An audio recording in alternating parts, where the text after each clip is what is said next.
நாம இந்த தௌஹீதுல மறைவான ஞானம்ங்கிறது அல்லாஹ்க்கு மட்டும்தாப்பா, வேற யாருக்குமே கிடையாது அப்படிங்கிறதுல நாம இருக்கிறோம்.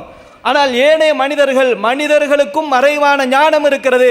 அதனால் அவர்கள் சொல்லக்கூடிய சில காரியங்கள் பலிக்கும் என்கிற நம்பிக்கையில் இருக்கிறானே, அதனால அவர்களுக்கு ஏகப்பட்ட துன்பங்கள், ஏகப்பட்ட கஷ்டங்களை அவர்கள் அனுபவித்துக் கொண்டிருக்கிறார்கள்.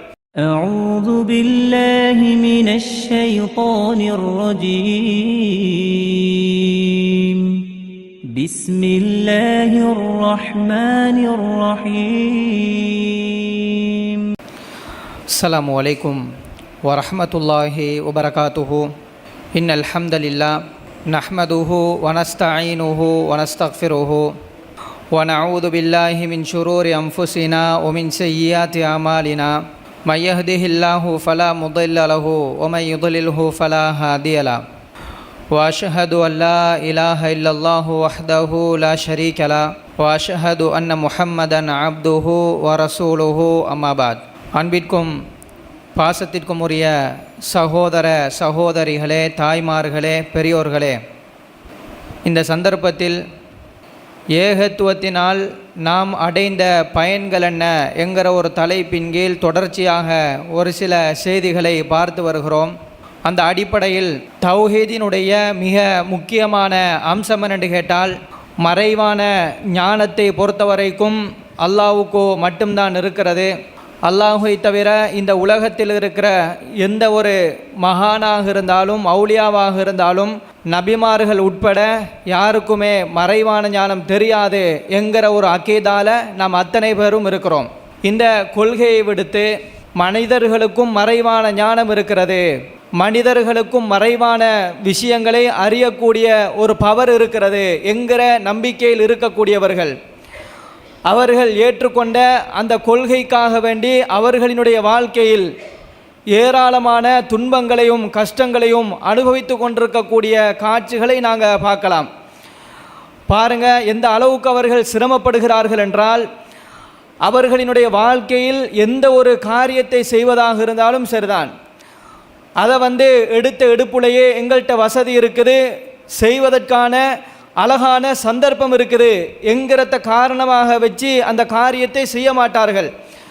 மாற்றமாக இந்த காரியத்தை இந்த நேரத்தில் செய்யலாமா, இந்த நாட்களில் இந்த ஒரு காரியத்தை செய்தால் எங்களோட வாழ்க்கையில் அபிவிருத்தி வருமா, அப்படி என்று சொல்லி பல கட்டங்களில் நல்ல நேரம் கெட்ட நேரம் பார்க்கக்கூடிய ஒரு நிலை இருக்குது. அப்போ எந்த அளவுக்குன்னு கேட்டால், இன்றைக்கு நாம் கூட அப்படி பார்க்கலாம். எப்படி பார்ப்போம், நாம் ஒரு ட்ரிப் போகிறேன்னு வைங்களே, நூறடியாக போகிறோம். இப்போ நம்ம கலண்டரை வச்சு எந்த நாளில் போகலாம்ங்கிறத நாமளும் பார்க்குறோம். என்ன அடிப்படையில் நாம் பார்ப்போம்னு கேட்டால், இந்த தினத்தில் எங்களுக்கு ஏதாவது வேலை இருக்குதா, அல்லது பிள்ளைகளுக்கு ஸ்கூல் நாளாக இருக்குதா, அல்லது வேறு டியூஷன் இருக்குதா, இப்படிங்கிற விஷயத்தை நாம் பார்ப்போம். அவங்க என்ன செய்வாங்கன்னா அப்படி பார்க்க மாட்டாங்க. இந்த நாளில் இந்த காரியத்தை செய்யக்கூடாது, இந்த பயணத்தை இந்த நாளில் போகக்கூடாது அப்படிங்கிற விஷயத்தில் நிறைய பேர் இருக்கிறாங்க. இப்படி பாருங்களேன், இப்போ நாம் ஈஸ்டர்ன் போக போகிறோம், ட்ரிங்கோ போக போகிறீங்க. அப்போ உங்களுக்கு சனிக்கிழமை போக இயலுமா அல்லது திங்கக்கிழமை போக இயலுமான்னு கேட்டால் போக முடியாது. காரணம் என்னென்னு கேட்டால், கிழக்கில் சனிக்கிழமை அதே போல் திங்கக்கிழமையில் சூலம் இருக்குது. அப்போ அந்த தினத்தில் நீங்கள் பயணங்கள் மேற்கொண்டீங்கன்னா உங்களுக்கு மிகப்பெரிய ஆபத்து வரும் அப்படிங்கிற ஒரு விடயத்தை சொல்கிறாங்க. சரிப்பா, எங்களோட உம்மா மௌத்தாகிட்டாங்க, வாப்பா மௌத்தாகிட்டாங்க, சனிக்கிழமை அடைக்கிடுவாங்க, கன்ஃபார்மாக போகத்தான் வேணும் அப்படின்னு சொல்லி நாம் போகணும்னு முடிவெடுத்தீங்கன்னா அதற்கு ஒரு பரிகாரம் இருக்குது. என்ன பரிகாரம் என்றால், நீங்கள் தயிர் சாப்பிடணும். இப்போ நீங்கள் தயிர் சாப்பிட்டு போனீங்கன்னு வைங்க, ஏதாவது இடையில ஆக்சிடென்ட், இப்போ என்ன சொல்லுவாங்க தெரியுமா, நீங்கள் சாப்பிட்ட தயிர் கெமிக்கல் கலந்து இருக்கிறது. நீங்கள் சாதாரண இப்போ இந்த மாதிரியான கடைகளில் ஃபுட் சிட்டியில் வாங்கியிருப்பீங்க, அதை காரணமாக சொல்லி என்ன சொல்லுவான்னு கேட்டால், அதில் கெமிக்கல் கலந்துருக்கிறது, அதனால் நீங்கள் அந்த பயணம் சரி வராது அப்படிம்பாங்க. சரிப்பா, சட்டி தயிர் தான் வாங்குறது அப்படிங்கிறதுக்காக வேண்டி கீழ்ஸுக்கு போனீங்கண்டா வைஃப்ட கையில் என்னமாவது கோல்டு இருக்குதான்னு பார்க்கணும். காரணம் என்னண்டா, 300 ரூபா தயிரை 700 ரூபாய்க்கு அவன் விற்கிறான். அப்போ பாருங்கள் எவ்வளோ பெரிய அநியாயம். இப்போ சாதாரணமாக நாம் இந்த தௌஹீதில் மறைவான ஞானம்ங்கிறது அல்லாஹ்க்கு மட்டும்தாப்பா, வேற யாருக்குமே கிடையாது அப்படிங்கிறதுல நாம் இருக்கிறோம். ஆனால் ஏனைய மனிதர்களுக்கும் மறைவான ஞானம் இருக்கிறது. அதனால் அவர்கள் சொல்லக்கூடிய சில காரியங்கள் பலிக்கும் என்கிற நம்பிக்கையில் இருக்கிறானே, அதனால் அவர்களுக்கு ஏகப்பட்ட துன்பங்கள், ஏகப்பட்ட கஷ்டங்களை அவர்கள் அனுபவித்து கொண்டிருக்கிறார்கள். அதே மாதிரி இப்போ சாதாரணமாக வீடு கட்ட போகிறோம். இப்போ கொழும்புல எல்லாம் பெரிய அமௌண்ட்டுக்கு சின்ன ஒரு இடம் தான் வாங்கலாம். அதே போல் சில இடங்களில் போனீங்கன்னா ஒரு குறிப்பிட்ட அமௌண்ட்டில் ஏக்கர் கணக்கில் எங்களுக்கு காணிகள் வாங்கலாம். அப்போ கொழும்புல வசிக்கிற நாம சின்ன ஒரு இடத்த வாங்கி வீடு அதுக்கேற்ற மாதிரி தானே கட்டலாம். அப்போ கட்டுவோம்னு பார்த்தா அவன் வருவான், என்ன சொல்லுவான், வாசல் படி இங்கே இருக்கக்கூடாது, நீங்கள் கட்டியது பிழை அப்படி என்று சொன்ன காரணத்தினால் அவனுடைய பேச்சை கேட்டு இடித்தவர்கள் ஏராளம். அப்போ அவன் சொல்கிறானே இதுக்கு சம்மந்தம் இருக்குதா, இவன் சொல்கிறது நடக்குமா? அப்போ நாம் ஒரு பொதுவாக மனிதர் என்றால் எப்படி இருக்கணும்? அதாவது ஐம்புலன்கள் இருக்குது, பார்த்தல், கேட்டல், சுவைத்தல், தொடுதல், முகர்தல். இப்படி இந்த மாதிரி ஒரு விஷயத்தை நாம் அறிஞ்சு கொள்றதா இருந்தால் இந்த கேட்டகரிக்குள்ளே இருந்தால் நாம் இது கரெக்டு, இது சரி அப்படிங்கிற ஒரு நிலைப்பாட்டில் இருக்கலாம். ஒரு விஷயத்தை பார்க்குறீங்க, ஆமாம் இது உண்மைதான் அப்படிங்கிறது எங்களோட கண் எங்களுக்கு காட்டி தரும். அல்லது சீனி இனிக்குமான்னு கேட்டால் நாக்கு சொல்லும். அதே போல் அத்தர் பேஃபியம் மணக்குமா, ஆமாம் மணக்கும் அப்படிங்கிறத மூக்கு சொல்லும். அப்போ இந்த மாதிரி எந்த ஒரு காரியமாக இருந்தாலும் இந்த ஐம்புலன்களை வச்சு நாம் டிசைட் பண்ணலாம். ஆனால் இன்றைக்கு பூசாரிகள், ஜோசியக்காரர்கள், அதே போல் சாஸ்திரம் சொல்லக்கூடியவர்கள் அவங்க ஏகப்பட்ட மூட நம்பிக்கைகளை இந்த சமுதாயத்தில் திணிச்சிருக்கிறாங்களே. அப்போ அவங்க சொல்கிறது மூளைக்கு சம்பந்தம் இருக்குதா? இது எப்படி அவங்களுக்கு வகி வரும்? எப்படி இவங்களுக்கு மறைவான ஞானம் இருக்கும்? அப்படிங்கிற விஷயத்தை இன்றைக்கு பெரிய பெரிய படித்தவர்கள், பண்டிதர்கள், பட்டம் பெற்றவர்கள் அவங்களுக்கு புரியாத ஒரு விடயத்தை அல்லாஹ் ரப்பல் ஆலமீன் எனக்கும் உங்களுக்கும் தந்திருக்கிறான் என்றால் இந்த உலகத்தில் ஏகப்பட்ட நன்மைகளை இந்த தௌஹீதின் காரணமாக நாம் அடைந்து கொண்டிருக்கிறோம். அதே போல் பார்த்தீங்கன்னா ஒரு ஊடு கட்டுறதாக இருந்தால் கூட அதாவது என்ன சொல்லுவாங்க, அதாவது 4 மூளை இருக்குதாம். அக்னி மூளை, ஈசா மூளை, நிருதி மூளை, குபேர மூளை. இப்படி ஒவ்வொரு மூளையை வச்சு இந்தந்த மூளையில் உங்களோட சோஃபா செட் எங்கே இருக்கணும், அலுமாரி எங்கே இருக்கணும், கிச்சன் சைட் எங்கே இருக்கணும், இதெல்லாம் அவங்க தான் டிசைட் பண்ணுவாங்க. அப்போ பாருங்கள் எந்த அளவுக்கு யோசிச்சு பார்த்தீங்களா? இந்த மறைவான ஞானம் என்கிற அந்த கன்செப்டில் ஒரு மனுஷன் சரியாக இருந்தான் என்றால் இவ்வளோ பெரிய மூட நம்பிக்கையிலிருந்து, இவ்வளோ பெரிய அநியாயத்திலிருந்து தங்களை ஈஸியாக காப்பாற்றி கொள்ளலாம். அப்போ இஸ்லாம் தெல்ல தெளிவாக என்ன சொல்லுதுன்னு கேட்டால், மறைவான ஞானம் என்கிறது அல்லாஹ்க்கு மட்டும்தான் இருக்கிறது, அல்லாஹ்வை தவிர வேறு யாருக்கும் கிடையாது என்று இஸ்லாம் தெளிவாக சொல்லுது. ஆனால் இந்த சமுதாயத்தில் இருக்கக்கூடிய சில அறிஞர்கள், சில உலமாக்கள் என்ன சொல்லுவாங்க தெரியுமா? கிடையாது, மறைவான ஞானம் என்கிறது அவுலியாக்களுக்கும் இருக்கிறது, நபிகள் நாயகம் ஸல்லல்லாஹு அலைஹி வஸல்லம் அவர்களுக்கும் இருக்கிறது அப்படிங்கிறதுக்கு சில ஆதாரங்களை சொல்லுவாங்க. இது புகாரியில் 4262 இலக்கத்தில் பதிவு செய்யப்பட்டிருக்குது. நபிகள் நாயகம் ஸல்லல்லாஹு அலைஹி வஸல்லம் அவர்கள் மூத்தா போர்க்களத்திற்கு ஸைத் இப்னு ஹாரிஸா ரலியல்லாஹு அன்ஹு அவர்களை படை தளபதியாக நியமித்தார்கள். நியமித்து விட்டு ரசூலுல்லாஹ் சொன்னாங்க, ஸைத் இப்னு ஹாரிஸா அவர்கள் கொல்லப்பட்டால் ஜாஃபர் பின் அபி தாலிப் அவர்கள் படை தளபதியாக அவர்கள் பொறுப்பேற்றுக் கொள்வார்கள். ஜாஃபர் பின் அபி தாலிப் அவர்கள் கொல்லப்பட்டால் அப்துல்லா இப்னு ரவாஹா அவர்கள் படை தளபதியாக பொறுப்பேற்றுக் கொள்வார்கள். அப்படி என்று சொல்லி ரசூலுல்லாஹ் ஆரம்பத்திலே அவங்களுக்கான ஓர்டரை கொடுத்துட்டாங்க. அப்போ சொன்ன மாதிரி போர்க்களம் மூத்தா என்கிற அந்த இடத்துல நடைபெற்று கொண்டிருக்கிறது. ஆனால் நபிகள் நாயகம் ஸல்லல்லாஹு அலைஹி வஸல்லம் அவர்கள் மதீனாவில் இருந்து கொண்டு எந்த லைவ் டெலிகாஸ்டும் இல்லை, எந்த ஒரு நேரடியாக பார்க்கறதுக்கான எந்த ஒரு டிவைசஸும் கிடையாது. ஆனால் ரசூலுல்லாஹ் சொன்னாங்க, எப்படி சொன்னாங்க தெரியுமா? இதோ ஸைத் இப்னு ஹாரிஸா அவர்கள் கொல்லப்பட்டு விட்டார்கள், அடுத்ததாக ஜாஃபர் பின் அபி தாலிப் அவர்கள் பொறுப்பேற்றுக் கொண்டார்கள். ஜாஃபர் பின் அபி தாலிப் அவர்கள் கொல்லப்பட்டு விட்டார்கள், அடுத்ததாக அப்துல்லா இப்னு ரவாஹா அவர்கள் பொறுப்பேற்றுக் கொண்டார்கள். அப்படிங்கிற ஒரு விடயத்தை ரசூலுல்லாஹ் பார்க்காம மறைவுல நடக்கிற விஷயங்களை குறித்து ரசூலுல்லாஹ் பேசினாங்க அப்படிங்கிற ஒரு செய்தியை பார்க்கலாம். இப்படி விரல் விட்டு எண்ணக்கூடிய சில செய்திகள் இருக்குது. ரசூலுல்லாஹ் எனக்கு சொல்லலாம், உங்களுக்கு சொல்லலாம், ஏனைய இந்த உலக மக்கள் யாருக்குமே சொல்ல முடியாத சில தகவல்களை ரசூலுல்லாஹ் சொன்னாங்க. அப்போ சொன்னாங்கன்னா அந்த உலமாக்கள் என்ன சொல்கிறாங்கன்னா, நீங்கள் சொல்கிறீங்க அல்லாஹ்க்கு மட்டும்தான் மறைவான ஞானம் என்று, இதோ ரசூலுல்லாஹ் சொன்னாங்களே அப்படிம்பாங்க. சரி, இது ரசூலுல்லாஹ் சொன்னாங்கங்கிறதுக்கான ஆன்சரை நம்ம சொல்லுவோம். அதற்கு முன்பாக இவங்க என்ன சொல்லுவாங்க தெரியுமா? அதாவது காத்தான்குடியில் ஒரு மௌலவி பேசினார். என்ன பேசினார்ன்னு கேட்டால், பாருங்க ஒரு காலம் வரும், விஞ்ஞானமெல்லாம் திகச்சு வைத்து பெரிய பெரிய டாக்டர்ஸ்மாரெல்லாம் அதிர்ச்சிக்குள்ளாகக்கூடிய நிலைகள் வரும். என்னென்னு கேட்டால் அல்லாஹ் ரப்பல் ஆலமீன் குர்ஆனில் பேசுகிறான், அதாவது ஈசா அலைஹிஸ்ஸலாம் எப்படி பிறந்தாங்க, தகப்பன் இல்லாமல் தானே பிறந்தாங்க, அதே மாதிரி ஒரு காலம் வருமாம், தகப்பன் இல்லாமல், அதாவது ஆணுடைய துணை இல்லாமல் பிள்ளைகள் பெற்றெடுக்கப்படக்கூடிய ஒரு காலம் வரும் அப்படி என்று சொல்லி அவர் சொன்னார். இப்போ இவர், அதாவது ஈசா அலைஹிஸ்ஸலாம் அவங்களுக்கு நடந்தது ஒரு அற்புதம். அது அவங்களுக்கு மட்டும்தான் நடக்கும், அவங்களுக்கு மட்டும்தான் அல்லாஹ் ரப்பல் ஆலமீன் நடத்தி இருக்கிறான். அதை கியாஸ் பிடிச்சி இன்றைக்கு நாம் பேசலுமா? அதை பேசினால் எப்படி மூளைக்கும் சிந்தனைக்கும் சம்பந்தம் இல்லை என்று வருமோ, அதே மாதிரி தான் இவங்க அவுலியாக்களுக்கு மறைவான ஞானம் இருக்குது என்று சொல்லக்கூடியவர்கள் என்ன செய்யணும்? அப்துல் காதர் ஜீலானி இதோ இருக்கிறார், அவருக்கு மறைவான ஞானம் இருந்தது, அவர் மறைவான விஷயங்களை எல்லாம் அறியக்கூடியவராக இருந்தார் என்று குர்ஆன்ல இருக்குது அல்லது ஹதீஸ்ல இருக்குது என்று பர்டிகுலராக அவருடைய பேர் குறிப்பிடப்பட்டு சொல்லப்பட்டிருக்கணும்.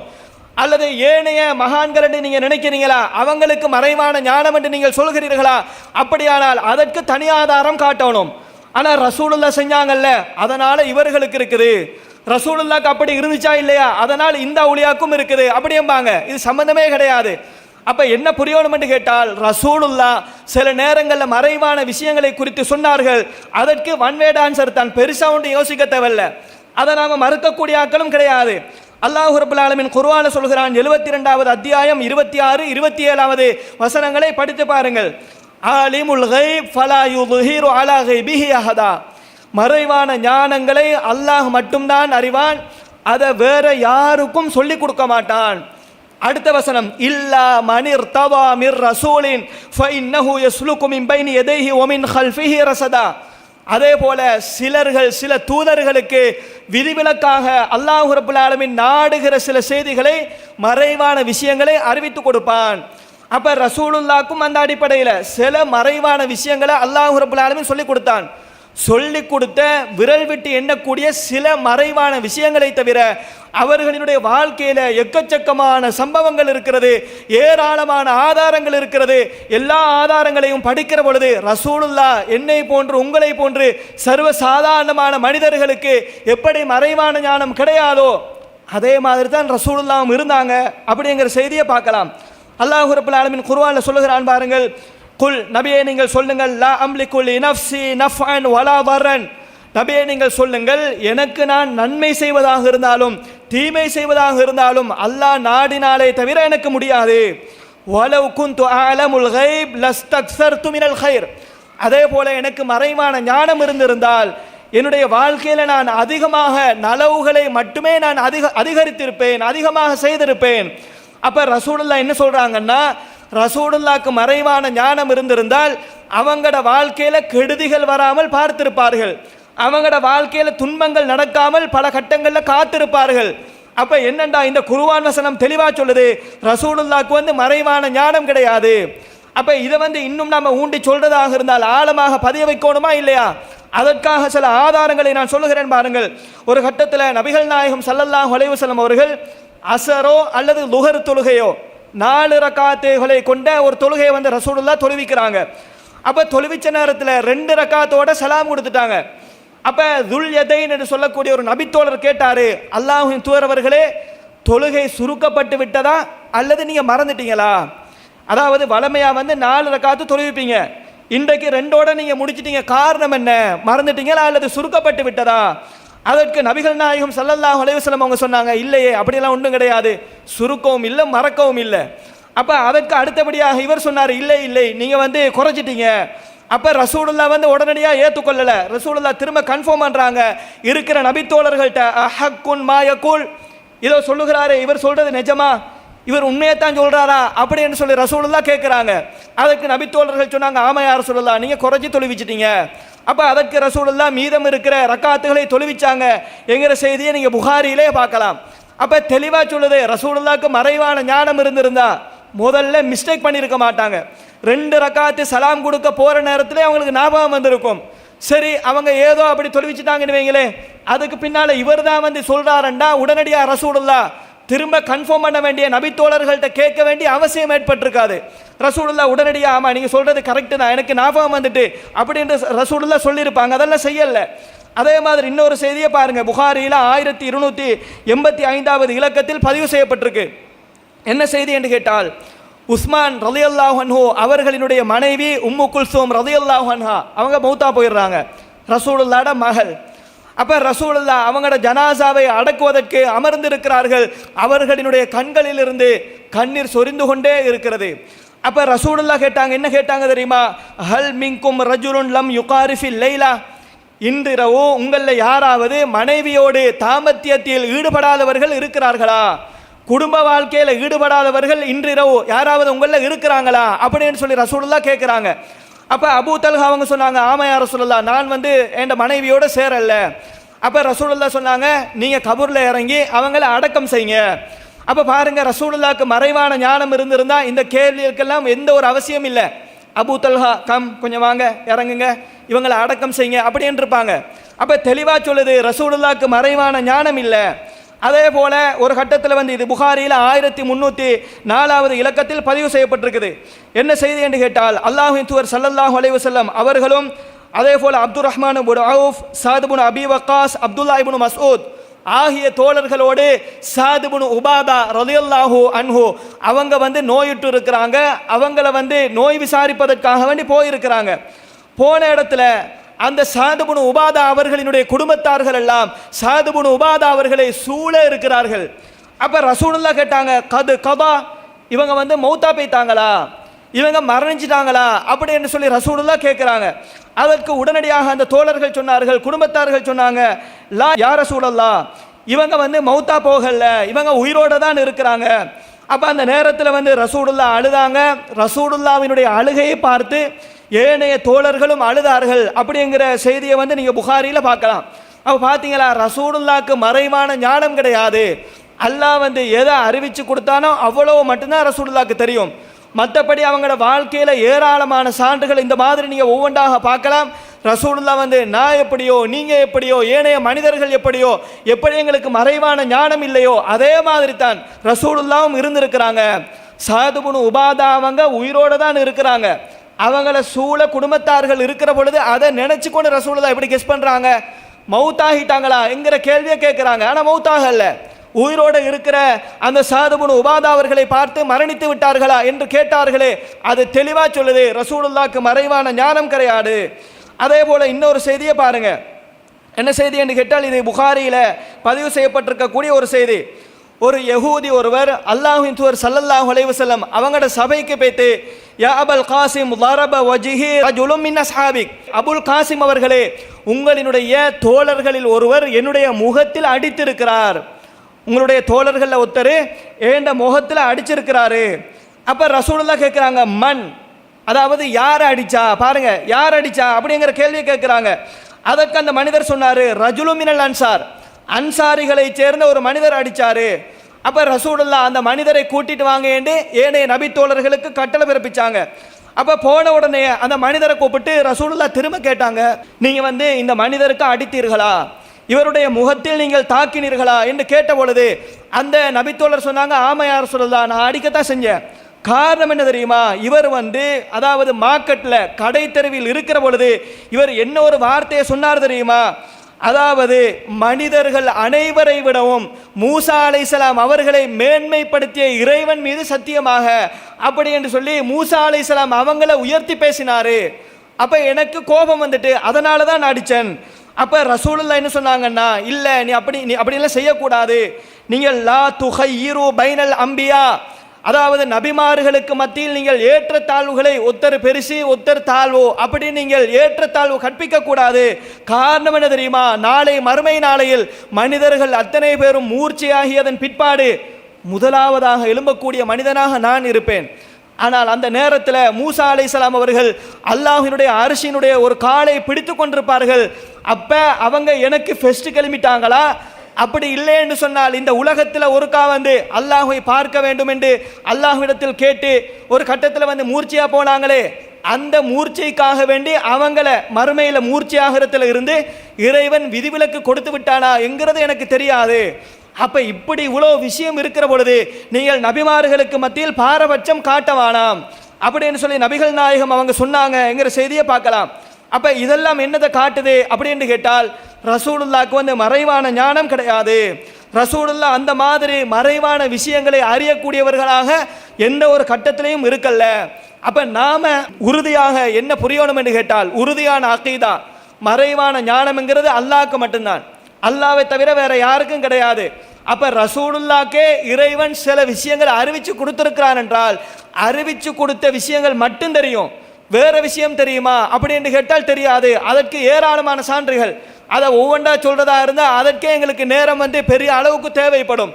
அப்ப அந்த அடிப்படையில் இறைவன் எங்களுக்கு இந்த உலகத்தில் இந்த ஏகத்துவ கொள்கையினால் ஏற்படுத்தி இருக்கக்கூடிய மிகப்பெரிய ஒரு நன்மை என்னென்று கேட்டால், அதாவது நாம யாரும் யாருடைய பேச்சையும் நம்பி எங்களினுடைய பணத்தை வீணடிக்க வேண்டிய அவசியம் கிடையாது.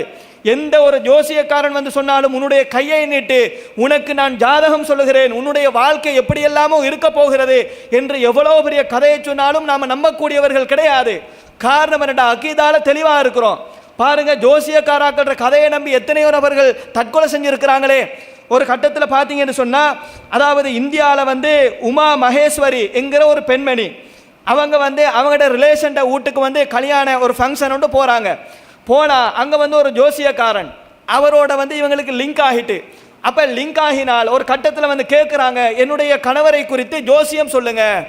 அப்போ இவன் என்ன சொல்கிறான்னு கேட்டால், உங்களினுடைய கணவர் 50வது வயசில் இருக்கிற பொழுது அவருக்கு இரத்த புற்றுநோய் வரும், அவருக்கு இரத்த புற்றுநோய் வரும், அதே போல வேறு பல நோய்களும் வரும். ஆகவே அதை வராம செய்யறதாக இருந்தால் வேண்டி நீங்க செலவழிக்க வேண்டும், பரிகாரம் செய்ய வேண்டும் அப்படிங்கிற ஒரு விடயத்தை சொல்லுகிறார். அப்ப இந்த விஷயத்தை பைத்து இந்த உமா மகேஸ்வரி என்ன செய்யறாங்கன்னா, அவங்களோட கணவருக்கு பைத்து சொல்றாங்க, இந்த மாதிரி விஷயம் இருக்குது, உங்களுக்கு நம்ம பரிகாரம் செய்யணும். ஏனெண்டா 50வது வயசுல நிறைய நோய்கள் வர்றதுக்கு வாய்ப்பு இருக்குது. அவருக்கு ஜோசியத்தில் நம்பிக்கை இல்லை. அப்ப கணவன் தான் சொன்ன சொல்லை கேட்கல, தட்டி கழித்து விட்டார் என்பதற்காக வேண்டி இவங்க தூக்குல தொங்கி அப்படியே செத்து போறாங்க. யோசிச்சு பாருங்க, சாதாரண ஒரு ஜோசியக்காரன் அவன் சொன்னா எப்படி நடக்கும்? அவனுக்கு வஹி வருமா? அல்லது அவன் நபியா? அல்லது இவன் சொல்றான்டா என்ன அடிப்படையில் சொல்றான்? இந்த சமுதாயம் இந்த மாதிரி யோசிச்சிருந்தால் எங்கேயோ பைத்திருப்பாங்க.